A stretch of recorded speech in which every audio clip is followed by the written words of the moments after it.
just symbolic of what truth is all about. You don't need a microphone. You just have to say the truth. And with God's help, the truth will prevail. That is certain. There's an Almighty, it's His world, and He is righteous and just and compassionate. This state of Israel, their representative was here today, and he had the audacity, the chutzpah, as some eloquent speaker spoke earlier, to mention Moshe Rabbeinu, Moses. He mentioned that was the holiday of Purim, Queen Esther, and how the Jews were saved. But he didn't mention that we were almost destroyed because the Jews had gone and strayed from their Torah because they had sinned. But then they repented and God saved them. This state of Israel is in the process of sinning. They are going against the word of the Almighty. Their creation is one piece of evil. It is not Judaism.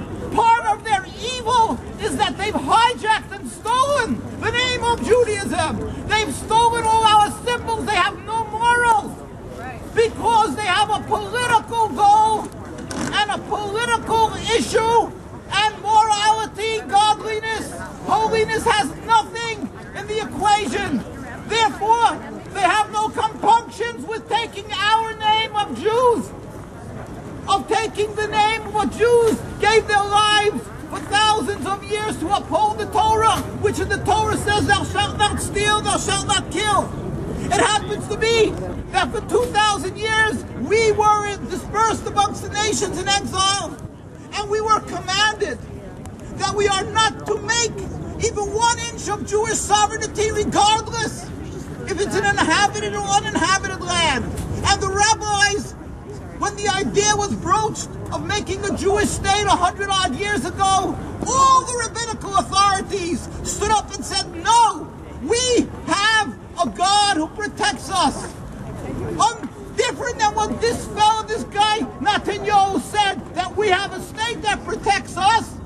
The rabbi said God is what protects us, and he said we should not make a state.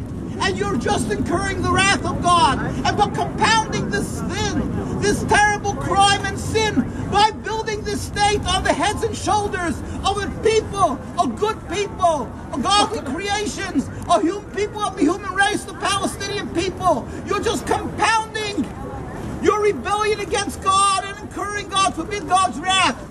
So he comes here in Congress and points at the picture of Moses. It's not obviously the picture of Moses. And he points and he talks about Esther, and he rolls his eyes and talks about how great he is and they're going to save the Jews, when he's in the process of bringing, God forbid, the wrath of the God on the Jewish people and creating death and rivers of destruction. In the name of holiness, we as Jews worldwide, as my colleagues from UK, from Jerusalem, from Canada, and from the United States and worldwide, stand here and say, we will not accept this, and we will not, with God's help, be silent.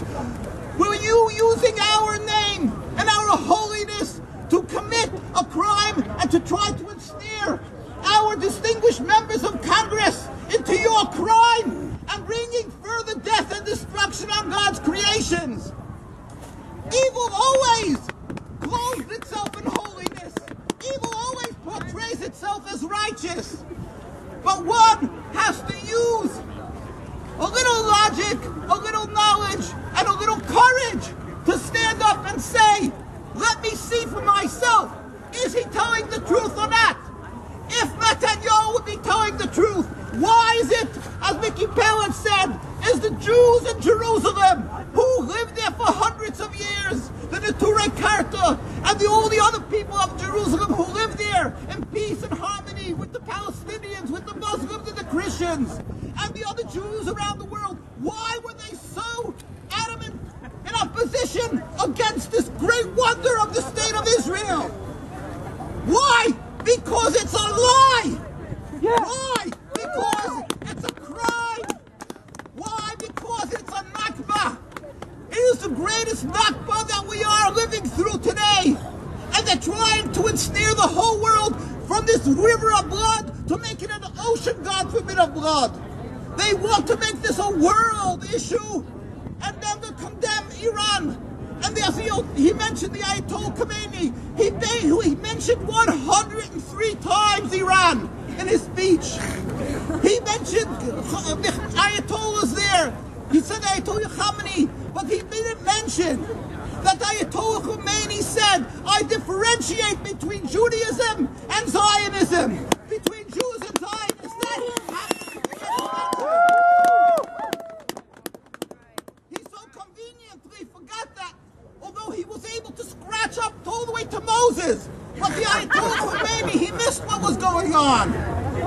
We're here to stand up and say, you're a liar, you're a thief, you're a criminal, and you're a heretic.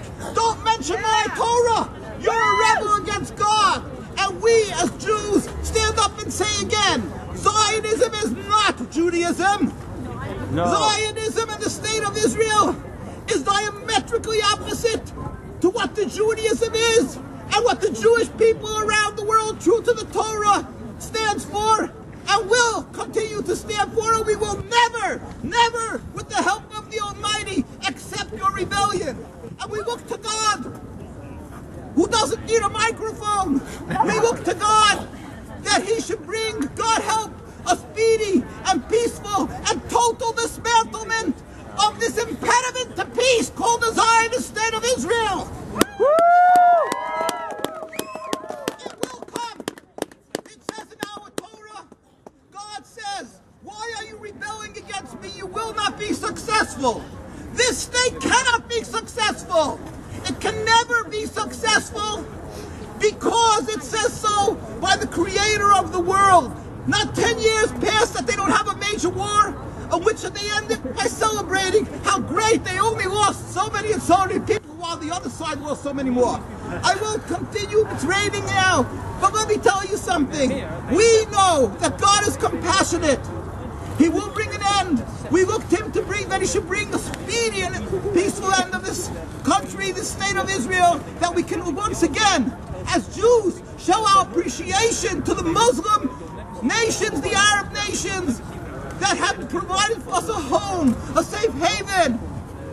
And instead of watching how He's vilifying these people, we will be able to embrace them and say, thank you for what you've done for us. We want to be able to say, here is your land back, here is your respect back, here is your dignity in your homes, and we would like to live amongst you in peace. God help that should happen soon with a free Palestine, and peace in the world to serve God in harmony, all of us together. Amen. Thank you.